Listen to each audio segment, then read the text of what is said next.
नमः पुरस्तात् अथ पृष्ठतस्थे नमोऽस्तु ते सर्वतः एव सर्व अनन्तवीर्यामितविक्रमस्त्वं सर्वं समाप्नोषि ततोऽसि सर्वः।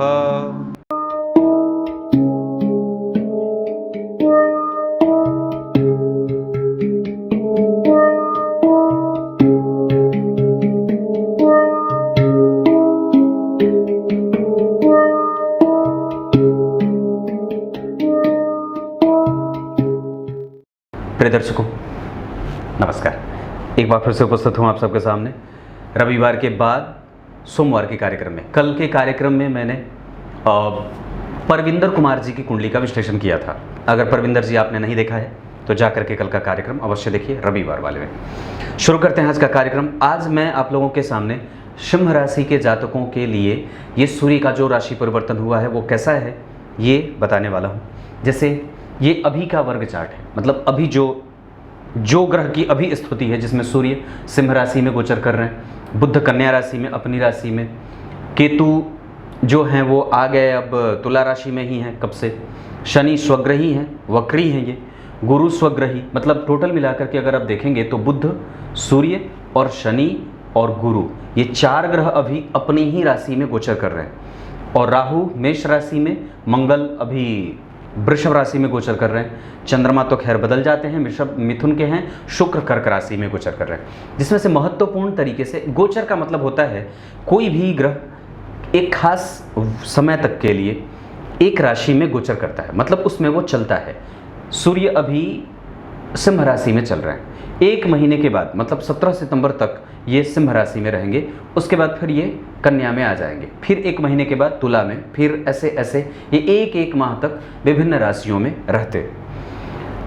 तो सूर्य सिंह राशि में अभी गोचर कर रहे हैं और ये आपकी कुंडली अपनी कुंडली हो गई। मान लीजिए आपकी राशि जो है वो सिंह राशि ही है, चंद्रमा यहीं पे बैठे हैं, तो सूर्य भी यहीं गोचर करेंगे। ऐसी स्थिति में सबसे पहले तो राजनीति का प्रभाव बढ़ेगा।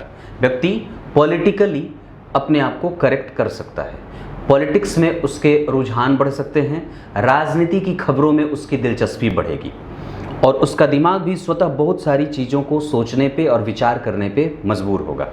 आप जब आपकी कुंडली बनेगी तो आपकी राशि सिंह राशि है, तो मंगल यहाँ वृषभ राशि से गोचर कर रहे हैं और लग्न को देखेंगे, और शनि अभी मकर राशि से हैं जिनकी दृष्टि अष्टम भाव पे होगी।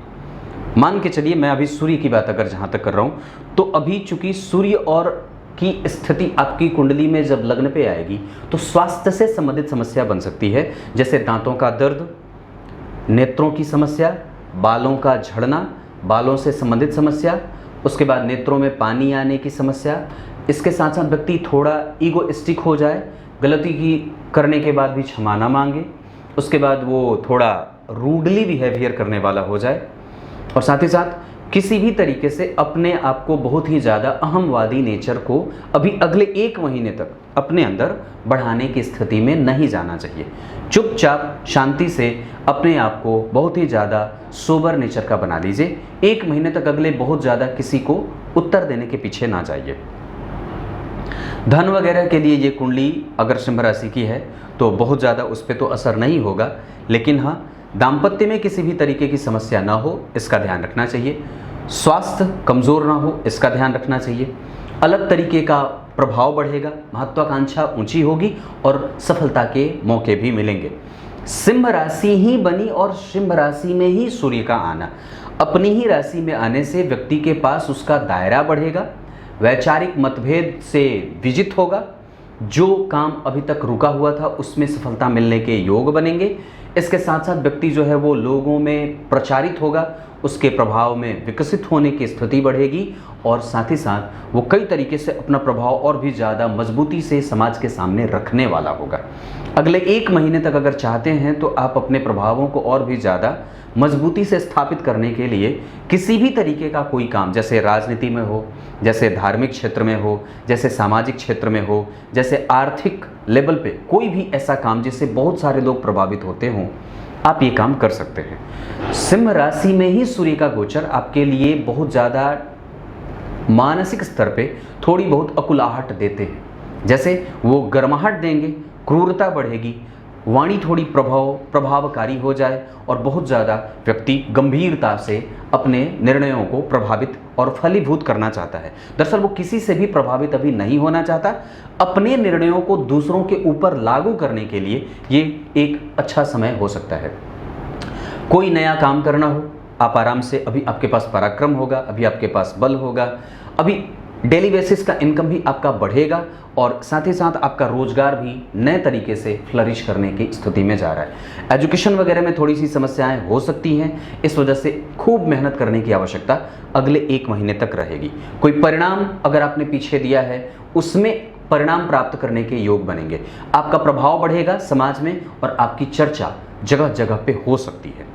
अगर आपने पहले कुछ काम किया है, उसको छोड़ दिया था, उसको फिर से उसके बारे में जांच करिए कि वो काम कहाँ तक पहुँचा है। जैसे सरकारी डॉक्यूमेंट वगैरह, पासपोर्ट, वीज़ा वगैरह अगर लगाना हो, कोई छोटा मोटा काम और भी जो पहले से अटका हुआ था, उसके बारे में पता लगाइए कि आपने उस कागज़ को कहाँ तक छोड़ा है और वो कहाँ से कैसे आगे बढ़ेगा। इस बारे में आर्थिक तौर पे ये कुंडली आपके लिए अभी जो सूर्य का गोचर होगा वो लाभदायक है, सामाजिक रूप से भी ये लाभदायक है और साथ ही साथ राजनीतिक रूप से भी आपके लिए लाभदायक हो सकता है। पर मानसिक रूप से ये कभी कभी आपको प्रेशर में रख सकते हैं। सूर्य अगर सिंह राशि से गोचर हो तो अपने आप को कूल रखना चाहिए, शांत रखना चाहिए, बहुत ज़्यादा अपने आप को किसी पे आरोपित मत करिए और ये स्वभाव भी बहुत ज़्यादा नुकसान कर सकता है, क्योंकि कई बार आपके बारे में लोग गलत अवधारणा भी विकसित कर सकते हैं। इस बात पे भी विचार करने की बात होगी। ये सूर्य अभी जिस स्थिति में है 4 डिग्री पे गोचर कर रहे हैं, मतलब अब ये बलवान हो रहे धीरे धीरे। मैंने जब आरंभ करा था मेष राशि में तो 0 डिग्री पे थे, अभी जब बता रहा हूँ सिंह राशि में तो आज ये 4 डिग्री के हैं। मघा नक्षत्र में है, कन्फ्यूज़न नहीं बढ़नी चाहिए, अनुभव आपको मिल सकता है। कम पैसों पर भी अगर नौकरी करने का कोई मौका मिल रहा हो तो उसे तुरंत ही ग्रैब कर दीजिए, पकड़िए और उस पर 1 महीने तक अपना दिमाग लगाइए और आगे उसको पकड़ करके रखने के लिए आपकी राशि से ये सूर्य का गोचर अच्छा जा सकता है। कुछ मामलों में जैसे सफोकेट होना, तुरंत ही किसी चीज़ से चिंतित होकर के अपना निर्णय सुना देना, ये सब नहीं करना चाहिए अगले 1 महीने तक। पूजा के लिए सूर्य को अर्घ, रक्त चंदन की माला, साथ ही साथ अगर सिंह राशि के हैं तो लाल चंदन की माला के साथ साथ पीले पुष्प की माला तांबे के पात्र में रख करके भगवान सूर्य को अर्पित करिए। सूर्य को अर्घ देना चाहिए और साथ ही साथ आदित्य हृदय स्तोत्र का पाठ 1 महीने तक में किसी एक रविवार को 11 बार हो जाए या 21 बार हो जाए तो अवश्य कर लेना चाहिए।